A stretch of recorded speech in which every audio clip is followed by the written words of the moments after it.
The Equitable Life Assurance Society presents This Is Your FBI.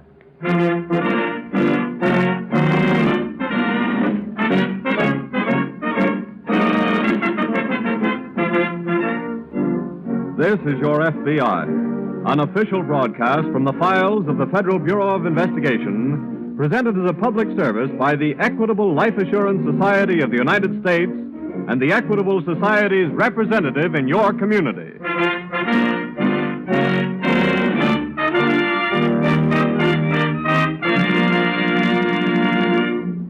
Here's an old saying you'll recognize.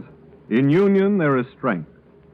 It appears in some form or other in ancient as well as modern literature. But it has special significance for the 3.25 million members of the Equitable Life Assurance Society of the United States. Through union in the Equitable Society, they have created the security of life insurance for themselves and their families, provided education for children, helped make old age secure and comfortable. Remember, too, the premium dollars of Equitable Society members are invested in ways that promote national prosperity. So that by serving its members, the Equitable Life Assurance Society serves America.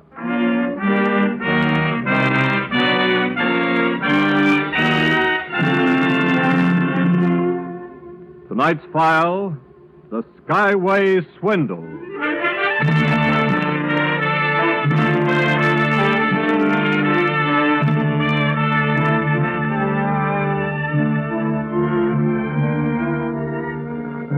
You can cure an alcoholic, a drug addict, and sometimes you can even cure a golf player. But you'll never cure a flying man. Once he has learned to fly, his heart and soul forever after belong to the sun, wind, and stars.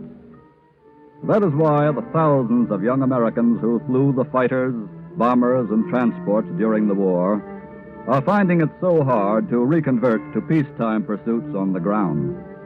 They know that America's civilian aviation industry cannot possibly absorb them all, and they are readjusting as best they can.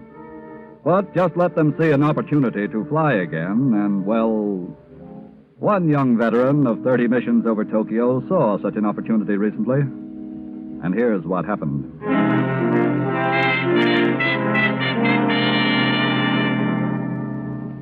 For Bill Renton, Fairview's returned flying hero, the banquets and speeches and dinner parties in his honor were all over 4 weeks ago.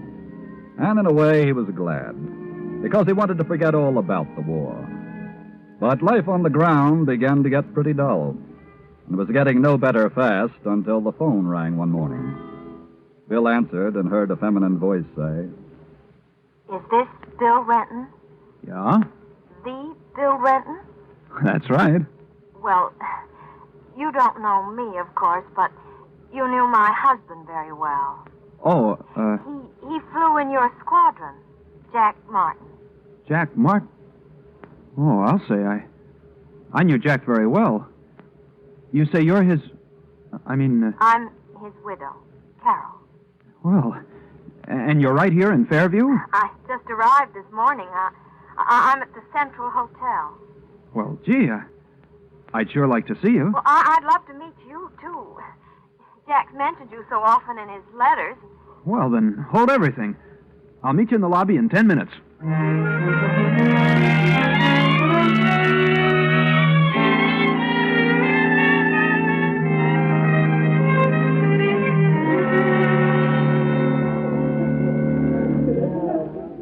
Well, I'm certainly glad you thought of calling me, Mrs. Martin. The name is Carol. Okay. And I'm Bill. I guess you can understand how I like to meet and talk to anybody who flew with Jack. Oh, sure. Jack was a great guy. He felt the same way about you. Well, look, Carol, it's nearly 12:30. How about our having a bite of lunch together? Oh, I'd love to. We could talk about how you happen to be here in Fairview. Well, how I happen to be here may come walking into the lobby any minute now. Who's that? My Uncle George. I'm traveling around with him as sort of a secretary. Oh? represents a group of men in the East who are planning to establish a chain of airports and flying schools over the country. I see. And they're going to put one in Fairview. That's why he's here. Well, there's a man I'd like to meet. Why? Well, if there's going to be an airport and flying school around here, I've certainly got to get in on it. Well, I can certainly see to it you get to talk to Uncle George anyway. Gee, that's swell. When? Well, how about here at the hotel tomorrow morning? All right. What time? 10 o'clock? That's a date.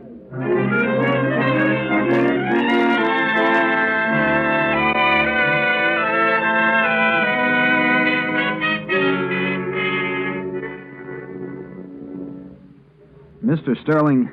Yes? Your niece has already told me that actual operations of the airport and flying school are, well, probably still 6 months away. About that, I'd say. But I thought if I got my bid in early enough for a flying job, sir, well, Renton, yes, sir?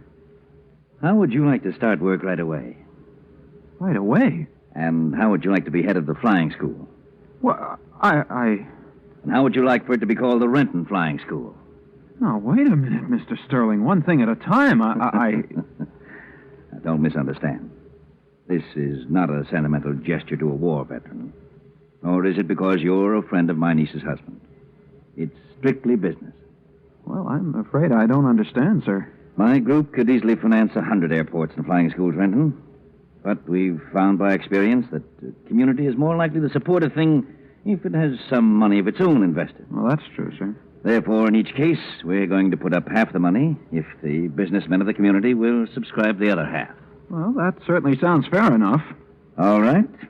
Noon today, I'm to lay the plan before the Fairview Businessmen's Luncheon Club. I see.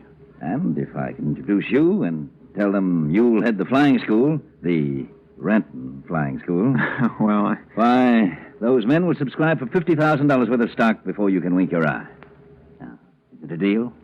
Well, gee, Mr. Sterling, that's awfully flattering. Nonsense. It's just plain good business for us. Fairview will have an airport and flying school.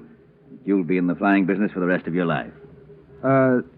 Just say that last part again, Mr. Sterling. I say you'll be in the flying business for the rest of your life.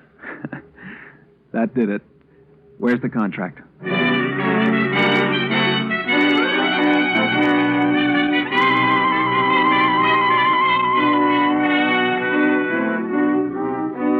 In another part of the state that same morning, Agent in Charge Redding of the FBI field office has just finished reading a teletype from the Washington Bureau. Well, Tom, nobody can accuse this swindler of laying down on the job of reconversion. What have you got? Washington Bulletin to all offices. Who's wanted? Man about 50, girl about 26 or 7. Here's all the information on him. What did you mean about reconversion? Well, this swindler's working on a post-war angle, promoting airports and flying schools, using a local war hero for bait. Very smart. Girl angle's smart, too. She poses as the widow of a former flying mate of a hero. That's how they get him. I see. But the swindler wouldn't have gotten away with it, Tom, if the people in the town had been a little bit more careful about checking up on him. How long ago did he pull the job? 3 weeks ago. He'll probably strike again any time now. But far away from the last one, eh? Yes. So let's get ready for him in case he invades our district. What's your plan? Notify police chiefs in all towns over 7,500 without an airport. And suggest that they warn their chambers of commerce. Right. The girl is using the name of Carol Martin, widow of Lieutenant Jack Martin. Well? There had to be such a flyer. Let's check. See if the girl working with the swindler is the real widow. Okay. You start on that. I'll get busy alerting police chiefs.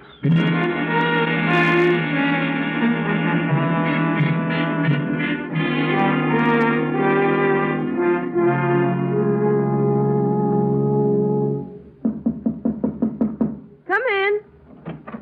Well, Uncle George. Carol? Bill. Hello, Carol. How did the luncheon go? It was quite successful, Carol. Quite successful. Oh, your uncle is too modest, Carol. He raised $20,000 for the airport and flying school right on the spot. Where? And the other $30,000 will be in his hands before the day is over. Oh, that's wonderful. But I can't take the credit for it, Renton. It was your name and their admiration for you that raised the money. Well, And now, if you don't mind, Renton, I want to dictate some letters. Oh, of course. When do you want to see me again? Check with me in the morning. Right. By the way, Mr. Sterling, I think you told me you had optioned the Johnson land south of town for the airport. That's right. I thought I'd run out there before dark and have a look at it. Well, I'd rather you'd wait until morning. We'll drive out together. Well, all right. Whatever you say, sir. Goodbye, Carol. So long, Bill. Bye, Mr. Sterling. Goodbye. Yes, we seem to be doing all right. When do we get the rest of the money? Well, they'll have it here by 5 o'clock. Good. Then we can make the 6 o'clock train and head for the sea, sand, and sun. For where? Florida, darling. Well, that's not on my list of things to do next. Look, George, I want a vacation. Yes, so do I, my dear. But we have other business to tend to first. Look, I'm withering up inside these widow's weeds. I want to dance and swim and roll over on the sand and watch the beautiful brutes go by for a while. Won't you ever get men off your mind? Sure, when I'm as old as you. Oh, thank you, my dear. Now, look, be practical about this. If we stick together and finish up our list of prospects, we stand to make plenty. With your half of the take, you can go anywhere in the world and do whatever you want all by yourself. That's worth waiting for.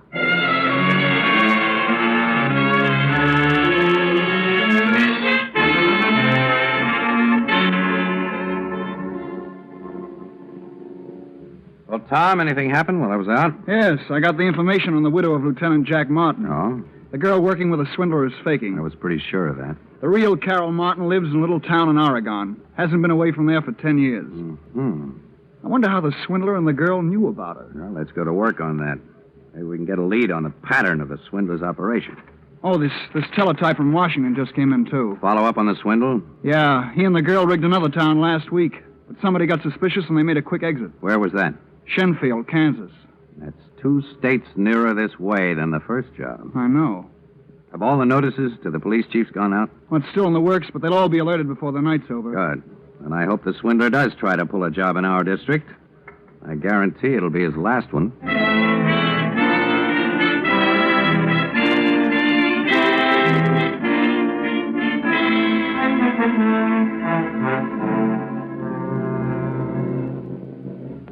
Will you hurry it up, George? All right. Give me a hand with some of this stuff. Oh, you're worse than an old woman when it comes to packing. Come on, cram it in. Let's go. Yeah, what time do we get to Midland? 7 tomorrow night. Where's the money? Locked up in the other bag. All 50,000? Do you wish to count it, my dear? I just want to get out of here. We've only got 15 minutes to make the train.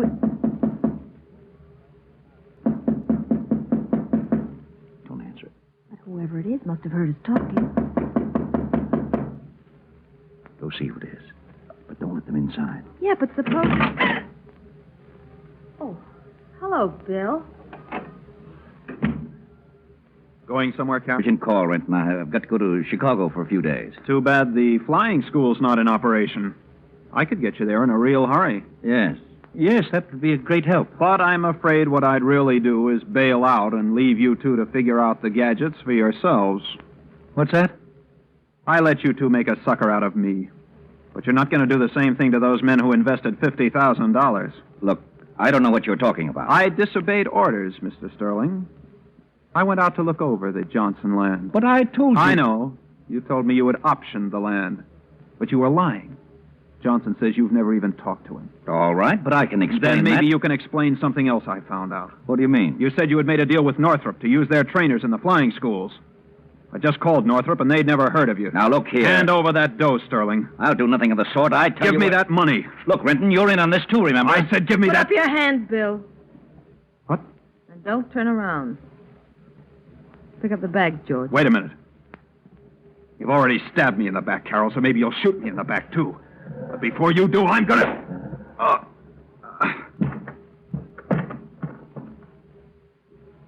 He was such a sweet boy. Come on, George.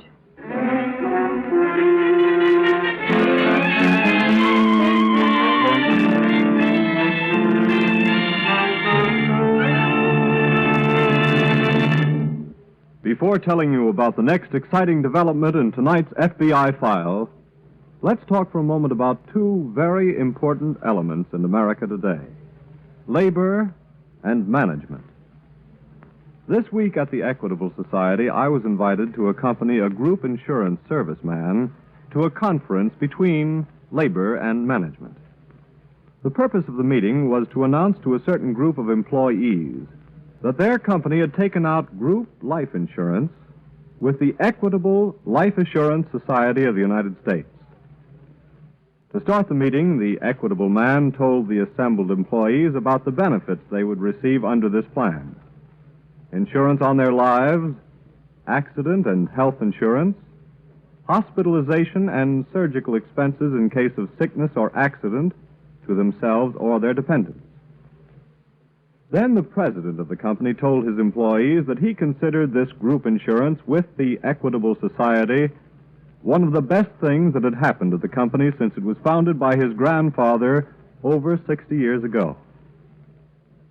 When a veteran shop foreman jumped up and said he could vouch for that because he'd been with the company most of those 60 years, well, I wish you could have heard the storm of applause. I wish you could have seen the expressions on the faces of the employees. And then you'd understand why we of the Equitable Society are proud that group life insurance is an equitable first. It is one of scores of examples of this society's leadership and progressiveness. One of the many reasons why we say that this week and every week for 86 years, the Equitable Society has been building security for you, your home, and your country. And now back to the FBI file, the Skyway Swindle.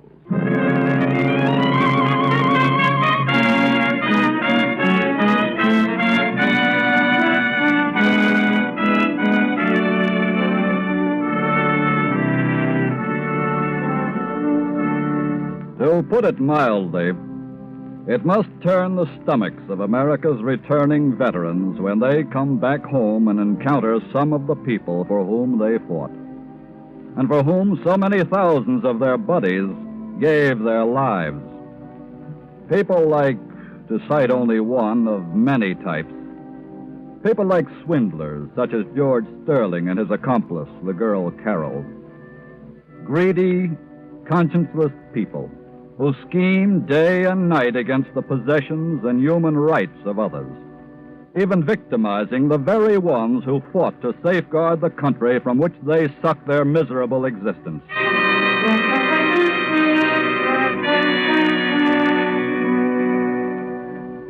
It must have been 2 hours after Sterling and the girl fled from the hotel in Fairview, leaving their victim, Bill Renton, sprawled on the floor, that the phone rang in the FBI field office some 100 miles away. I'll take it, Tom. Okay. Redding speaking. Oh, hello, Chief. You got our warning, eh? Was that too late? I see. Yes? Yes, go ahead. I'm getting it all right. Uh-huh. All right. Good. We'll get busy right away. Yes, we'll leave here immediately. Thank you, sir. Something on the swindler? Yes. That was Chief of Police of Fairview calling. What happened? Same pattern. The man and the girl used a war hero for front and skipped town a couple of hours ago with $50,000. Well, The kid caught on to the swindle, went to their hotel room, they slugged him and escaped. is he dead? No, thank goodness. How did they get out of town? Nobody knows. Come on. We're headed for Fairview.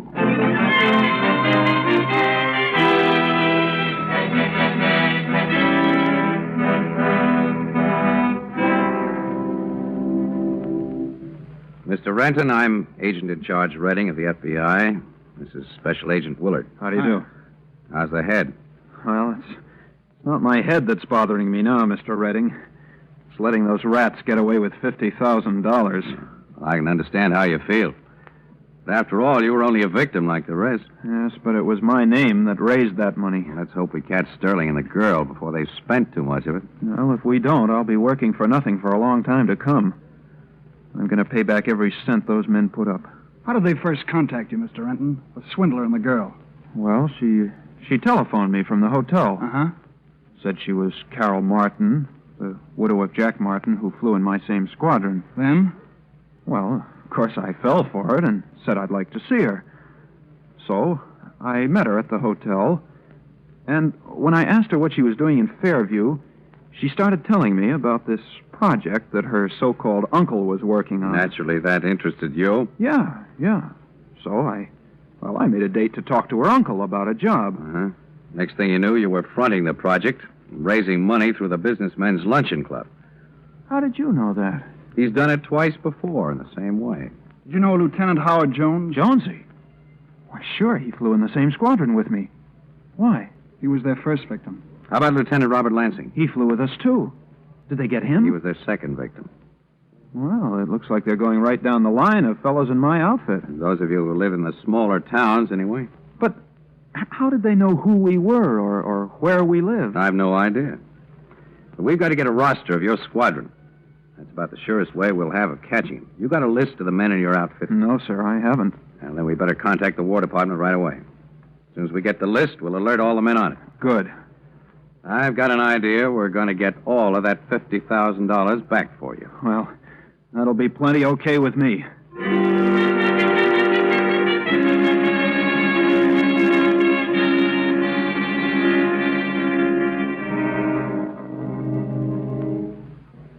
Good morning, my dear. Who's kidding who? What's the matter? Look out the window. It's just snowing a little. I'll guarantee it isn't snowing down in Florida. Come on, it's 10 o'clock. We better call our prospect here in Midland. Okay. What's the sucker's name? It's marked right there in the magazine article. Lieutenant Fred Bristol? That's the guy. Give me the phone book. Here you are. CB. Bristol. Here it is. Yeah. Operator, I want 6087, please. That's right. That magazine article was really something. I don't know how much the author made out of the glorious record of that squadron, but I feel like sending him a bonus for including a roster of the heroes. Anytime you send anybody a bonus for anything, Greatheart, I'll buy you a bit. Oh, hello? Is this Fred Bristol? The Fred Bristol? Well, you don't know me, of course, but you knew my husband very well. He flew in your squadron.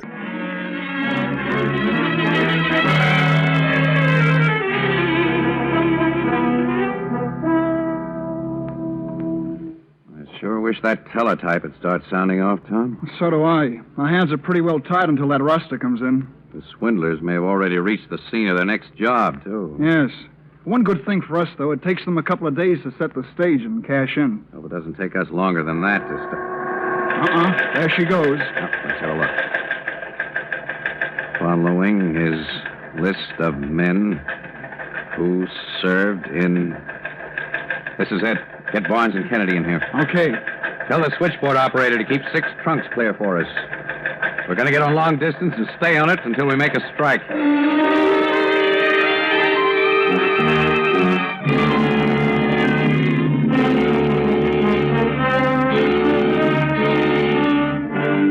Right. We'll keep on the alert anyway, Lieutenant. Thanks. That's 6 from me, Redding, and all blanks. Take 6 more names. Start again. Okay.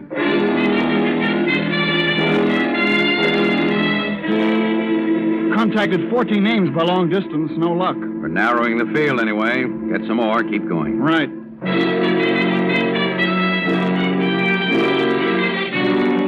Take another batch of names, Barnes. See what you can come up with. Redding. Yeah, Tom? We're in.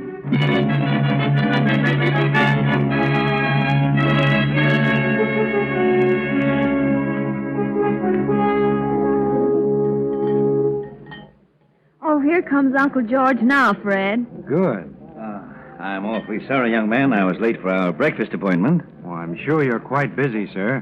So you're Lieutenant Bristol? Ex-lieutenant. My niece spoke to me about you yesterday, Bristol. Said you were interested in a connection with the airport and flying school we plan to establish here in Midland. Yes, sir. Bristol, how would you like to be head of the flying school? Head of it? And how would you like to have it called the Bristol Flying School? Well, gee, Now, this is not a sentimental gesture to a war veteran. No, because you were a friend of my niece's husband. It's strictly business. Pardon me for interrupting, sir. How's that? There are 2 gentlemen just coming into the dining room I'd like to have meet you. Oh, Interested in the project, perhaps? Oh, yes, sir. Well, here they are. Good morning. Good morning, Bristol. Mrs. Martin, Mr. Sterling, I'd like you to meet Mr. Redding and Mr. Willard. Well, how do you do? Won't you join us for a bite of breakfast, gentlemen? Mr. Bristol tells me that you're interested in the airport project, which brings me to Midland. We're quite interested, Mr. Sterling, but... Then do sit down, by all means. I should be glad to explain it to you, and perhaps... Well, that won't be necessary, Mr. Sterling. We're quite well acquainted with it already. Really, sir? Yes. You see, Mr. Willard and I are special agents of the FBI. FBI? Yes, that's right. And if you are interested in the project that has brought us to Midland, we should be glad to explain it to you. If I may quote you, sir, that won't be necessary. I'm well acquainted with it already.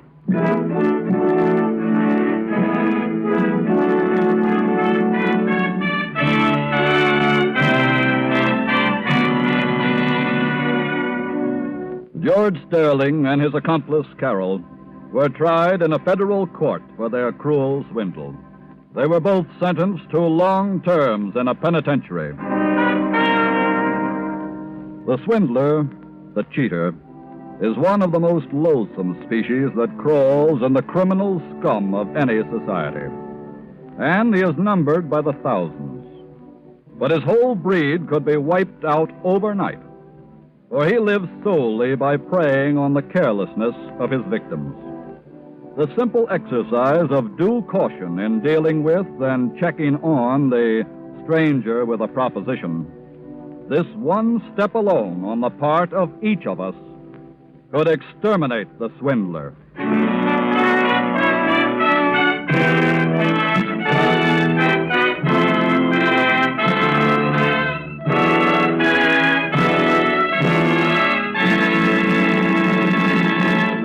Next week, the Equitable Society will bring you another exciting and thought-provoking case from the files of your FBI. Before telling you about it, let me remind you that just as you look to your FBI for national security, so to the Equitable Society you look for the financial security of life insurance. Yes, like the FBI agent, the Equitable Society life insurance representative in your community is a specialist on the subject of security. His job is to preserve homes, to help keep children in school, and to make old age a time of happiness and contentment. It's a good job, and one that has won for him the respect and confidence of his fellow citizens, who recognize his contribution to the security of you, your home, and your country.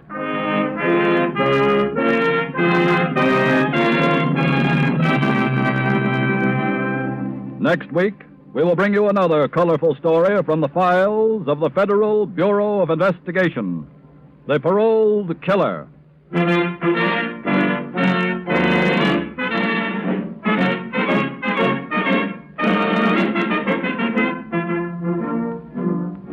The incidents used in tonight's Equitable Life Assurance Society's broadcast are adapted from the files of the Federal Bureau of Investigation. However, all names used are fictitious, and any similarity thereof to the names of persons living or dead is accidental. Tonight, the music was under the direction of Frederick Steiner, the author was Frank Ferries, and your narrator was Dean Carlton. This is Your FBI is a Jerry Devine production. This is Carl Frank speaking for the Equitable Life Assurance Society of the United States and the Equitable Society's representative in your community, and inviting you to tune in again next week at this same time when the Equitable Life Assurance Society of the United States will bring you another colorful story from the files of the Federal Bureau of Investigation, The Paroled Killer, on This is Your FBI.